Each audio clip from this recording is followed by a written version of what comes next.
Three subjects. First, since you mentioned Ukraine in your topper, Russian President Vladimir Putin says Ukrainian forces have suffered, quote, catastrophic losses. He says Ukraine lost 160 tanks and over 300 armored vehicles, while Russia lost 54 tanks. Are Putin's statements accurate? So I'm just going to repeat what the president said during his remarks when you all saw him just moments ago when he was with the Secretary General of NATO. I'm going to leave Ukraine certainly speak to their military operations. That's something that we're going to do from here. As it relates to the comments that President Mr. Putin has made, as you know, we don't put stock in Russia's public assessment, and so I'll just leave it there.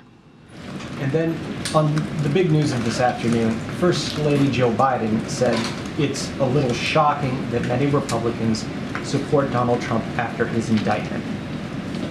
What has President Biden said? Was he also shocked? Does he agree with his plight? I'm just not going to comment on anything that's related to the indictment. We're just going to be very mindful here and respect the Department of Justice. Let them do their job. And then lastly, the Office of Special Counsel has said that your use of MAGA Republicans violated the Hatch Act. What kind of guidance had you previously been given by the White House counsel on that matter? So let me just lay this down. I'm really glad that you asked the question. I know there's been many news reports on this. So as we've made very clear throughout our time in this administration, that we do everything that we can to uphold certainly the Hatch Act and take the law very seriously. A couple of things that I want to lay out here.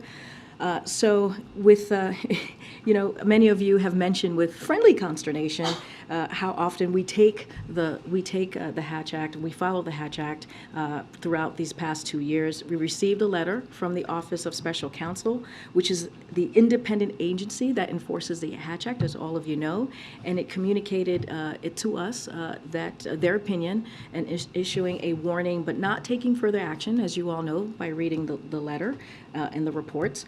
The White House counsel's office is reviewing their opinion and is going to respond to them. So certainly not going to get ahead of how the White House counsel is going to respond or what's going to come out from that action. So now, if you look at the archived Trump White House website, it contains about 2,000, nearly 2,000 uses of MAGA to describe policies and official agendas. Congressional Republicans have also used MAGA to refer to policies and official agenda frequently for years now, even clearly before we entered the administration.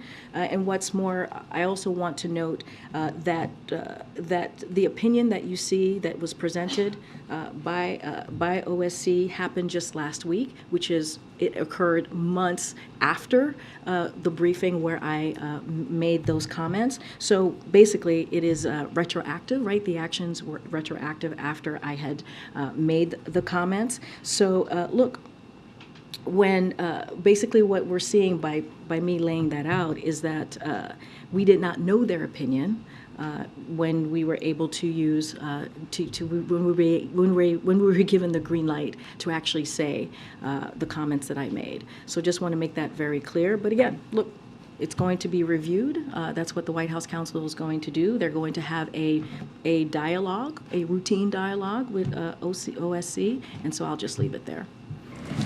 Thanks, Karine.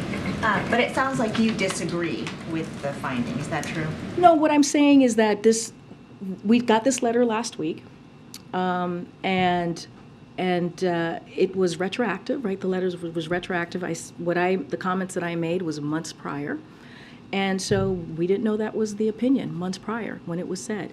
So what I will say now is that the White House counsel is going to have a routine dialogue, like many administrations have in the past, with OSC, and certainly not going to get ahead of that. I'm going to let that process move forward. And just more broadly, since you cite the Hatch Act so often, what is your interpretation of it? What are your limitations? So look, what I know is as it relates to an ongoing election right now, right, we're talking about 2024, we just are very careful. We are very careful to respect the law, the rule of law. We're very respectful to not speak as a federal employee, to not speak about the election, about candidates in the election, about anything that's related. Anything that you all ask me about the campaign, I'm very often, if not almost every time, refer you to the campaign. As it relates to this specifically, I just laid out, if you look at the archives from the Trump White House website, it contains nearly 2,000 uses of MAGA to describe policies and official agendas,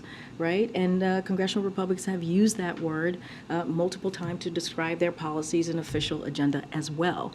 I'm not going to get into any back and forth about this. I'm going to let the White House counsel have their routine conversation with OSC and let them handle it.